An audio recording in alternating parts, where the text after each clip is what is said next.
नमस्कार, मैं जितेंद्र चतुर्वेदी। मतांतर में आप लोगों का स्वागत। 5 सितंबर 2021 मुजफ्फरनगर में सो कॉल्ड किसान पंचायत होती है और वहां से हर हर महादेव और अल्लाहू अकबर का नारा लगाते हैं राकेश टिकैत। और उस नारे का हासिल यह हुआ कि 136 सीटें हैं पश्चिम में, 109 भाजपा ने जीती थी 2017 में और 93 जीती है 2022 में, वह भी तब जबकि न सिर्फ नारा लगाया गया था उस सियासी मंच पर बैठकर, बल्कि गाजीपुर में पूरी पटकथा रची गई थी बैठकर कि किस तरीके से उलट देना है। और एक प्रोपेगेंडा तैयार किया गया जिसे किसान आंदोलन कहा गया। और उस आंदोलन के जो अगुआ बने उसमें राकेश टिकैत रहे। उसमें हम पंजाब के किसान नेताओं को तो छोड़ ही दें, क्योंकि वो तो अपनी जमानत तक नहीं बचा पाए। बलबीर सिंह राजेवाल बड़े बड़े भारी नेता हैं किसानों के, जमानत जब्त हो गई, पार्टी बनाई थी उन्होंने। बहरहाल हम बात करेंगे राकेश टिकैत की, चूंकि बड़े भारी नेता हैं ये, और इनकी जो भारतीय किसान यूनियन की राजधानी है, इनका गांव सिसोली। खबरों में हमने देखा कि वहां भाजपा को बम्पर वोट पड़े। यह अलग बात है कि बुढ़ाना भाजपा हार गई, लेकिन वोट देखिए, उनका जो गढ़ है, जो गांव है, उस गांव में लोग भाजपाई हो गए। ये असर है।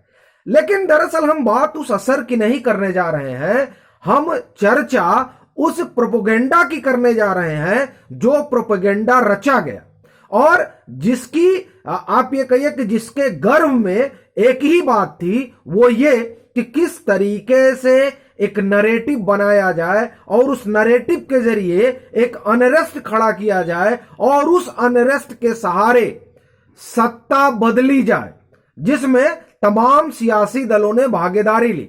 उसमें रालोद भी रहा और उसमें समाजवादी पार्टी भी रही, कांग्रेस भी रही और आम आदमी पार्टी ने भी उसमें भागीदारी की। लेकिन ये जो उत्तर प्रदेश है, गजब की धरती है। यहां पर लोग सारे प्रोपेगेंडा को देखते और समझते हैं।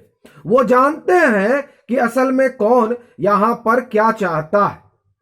और ये जो वहां से नारे लगे थे सो कॉल्ड एकता वाले, वो उन नारों का असर उस बुलडोजर पर नहीं पड़ा जो पश्चिम में दौड़ा और जिसने ये बताया कि साहब सुरक्षा कहां है, विकास कहां है, और ये जो 3.5 और 4 मुख्यमंत्री हो जाया करते थे, उन सरकारों का हासिल क्या है, ये बताया। लेकिन ये जब परिणाम आया, उससे पहले तो ये मुगालते में थे। आप जानते हैं किस तरह पश्चिम बंगाल गए थे हवा बदलने के लिए। वहां हवा बदल दिए तो सोचे पंजाब उत्तर प्रदेश में भी हवा बदल जाएगी। बाकायदे योगेंद्र यादव तो गांव गांव टहले। किसानों के ये तथाकथित नेताओं ने गांव में जाकर माहौल बनाया। कुछ एक साथी तो बड़े चिंतित हो गए थे। वो कहने लगे कि अब ये जा रहे हैं, तो मुझे भी बड़ी हंसी आई कि जाने दीजिए, इनके जाने से अगर 2-4 सीटें मान लीजिए कम होने वाली हैं तो बढ़ जाएंगी। इन लोगों का जो अपना व्यवहार है, और सही मायने में जो आंदोलन है, उस आंदोलन के जरिए जिस तरह से गरीब गुरबा जो किसान हैं, जो लघु और सीमांत किसान हैं, उनके विकास को किस तरह से रोका, ये वो लोग भली भांति समझते हैं। यही वजह है कि जब तमाम सियासी दलों ने राजनीति अपनी चमकाने के लिए किसान आंदोलन का सहारा लिया, तो लोग समझ गए। और वो जो वहां भाईचारे वाली बात हुई, उसको भी लोग समझ रहे थे और ये जान रहे थे कि असल में ये चाहते क्या है। फूलों से वर्षा कराना चाहते थे जयंत चौधरी। आपको अगर ध्यान हो तो वो जो मुजफ्फरनगर में जो महापंचायत हुई थी। अब आप देखिए कि उस महापंचायत के जरिए क्या करने की कवायद हुई। और फिर लखीमपुर तो एक प्रयोग ही था। उसमें एक आप ये देखिए कि जो कुछ चीजें चल रही हैं वो तो हो ही रही है, लेकिन लखीमपुर से और पीलीभीत से जिस तरह का नरेटिव गाजीपुर में बैठकर बनाने की कोशिश हुई, उसका हासिल देखिए क्या हुआ कि लखीमपुर में भी सूपड़ा साफ हो गया और पीलीभीत में भी सूपड़ा साफ हो गया। और बाकी जो वहां के माननीय हैं उनके बारे में क्या ही कहा जाए, हम उस पर क्यों ही जाएं। लेकिन राकेश टिकैत ने तो 13 महीने की ट्रेनिंग दी थी, लेकिन उस ट्रेनिंग में भी लड़के पास नहीं हो पाए, फेल हो गए। और जिस पश्चिम में सबसे ज्यादा ट्रेनिंग हुई थी, उस पश्चिम में तो सबसे बुरी हालत कर दी गई। आप मेरठ निकाल दीजिए, बागपत निकाल दीजिए। कल एक साथी पूछ रहे थे कि संगीत सोम का क्या हुआ। असल में ये जो छोटी छोटी सीटें हैं, इन सीटों को लेकर चर्चा लोगों को लगता है कि नहीं जरूरी है। असली बात यह है कि 136 में 109 2017 और 93 2022। अब आप सीटों का नुकसान कितना कर पाए? 7 3 10 और उसमें 9 जोड़ लीजिए तो हो जाता है 16। आंदोलन तो बहुत बड़ा खड़ा किया गया था और बताया गया था कि ये इसमें किसानों की भागीदारी है। लेकिन जब वोटिंग हुई और रिजल्ट आया तो यह समझ में आया कि दरअसल ये किसानों की भागीदारी नहीं थी, ये उन सो कॉल्ड किसानों की भागीदारी थी जिनकी हिस्सेदारी इस कानून की वजह से प्रभावित हो रही थी। यह असल में उनका था और उनसे भी ज्यादा उन राजनीतिक दलों का था जो राजनीतिक दल अपनी जमीन खो चुके हैं। उसमें रालोद भी है और उसमें समाजवादी पार्टी भी है, उसमें कांग्रेस भी है और उसमें अकाली दल भी है। तो आप देखिए अकाली और कांग्रेस का क्या हाल हुआ। आम आदमी पार्टी को आप ये कह सकते हैं कि वो लहर में कहर उसका हो गया, लेकिन उस लहर के बाद जिस तरह से पन्नू की चिट्ठी आती है और वो दावा करते हैं कि साहब आप तो हमारे समर्थन से जीते, मतलब खालिस्तानी समर्थन से जीते। अब ये बड़ी दिलचस्प बात है कि क्या क्या चीजें हुई, उस पर हम नहीं जाएंगे। बड़ा सवाल यह है कि ये जो पूरी कवायद की गई थी, उस कवायद के जरिए ये बताने की कोशिश हुई थी कि साहब ये जो नरेंद्र मोदी की सरकार है, ये जो योगी आदित्यनाथ की सरकार है, इसने किसानों के हित में कोई काम नहीं किया। काम कौन किया?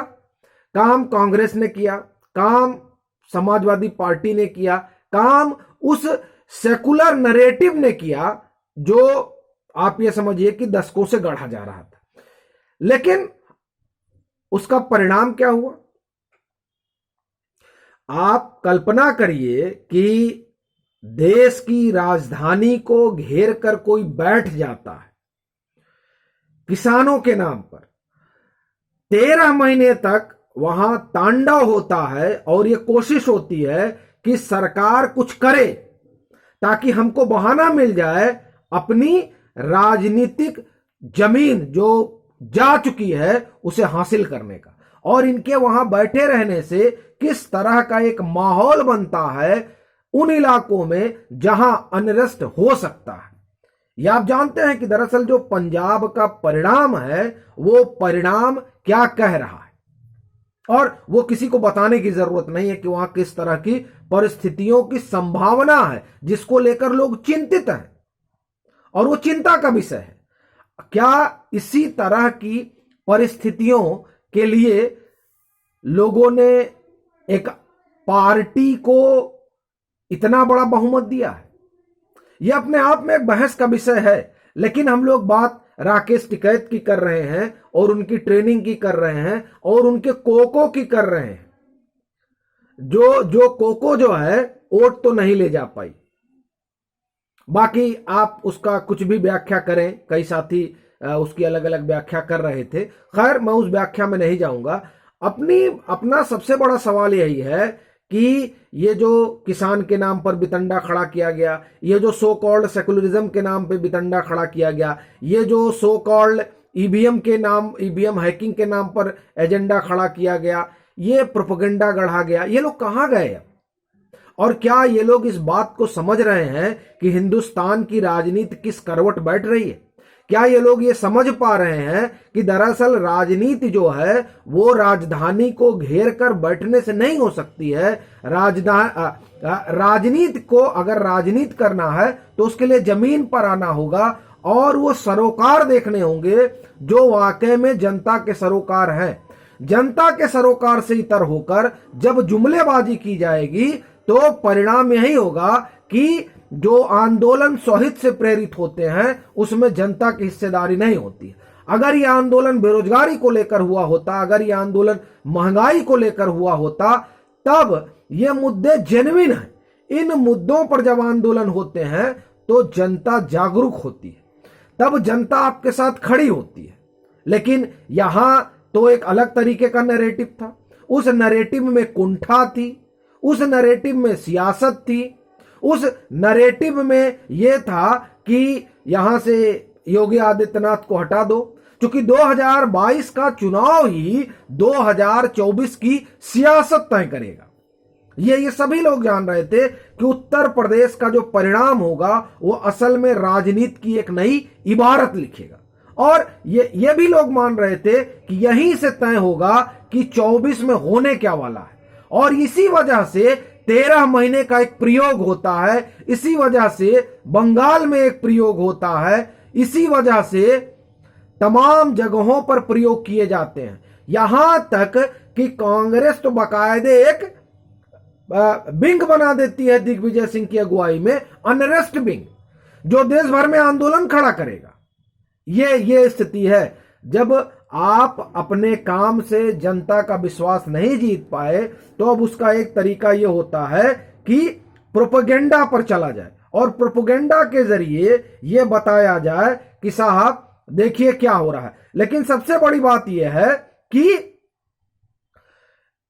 इस प्रोपेगेंडा को जनता ने खारिज कर दिया। सवाल यह है कि क्या उससे अब कुछ सबक लेंगे राकेश टिकैत और योगेंद्र यादव, या फिर यही कहेंगे कि हमने तो एक जमीन तैयार की थी। साहब जमीन तो छोड़िए, आपने तो ट्रेनिंग दी थी। अब उस ट्रेनिंग का हश्र ये रहा। अब हमको लगता है कि जब ये ट्रेनिंग का ये हाल रहा तो अब ट्रेनर चेतेंगे और सोचेंगे कि इस तरह की ट्रेनिंग देने से कोई लाभ तो होता नहीं है, क्योंकि परिणाम तो बड़े उल्टे आ जाते हैं।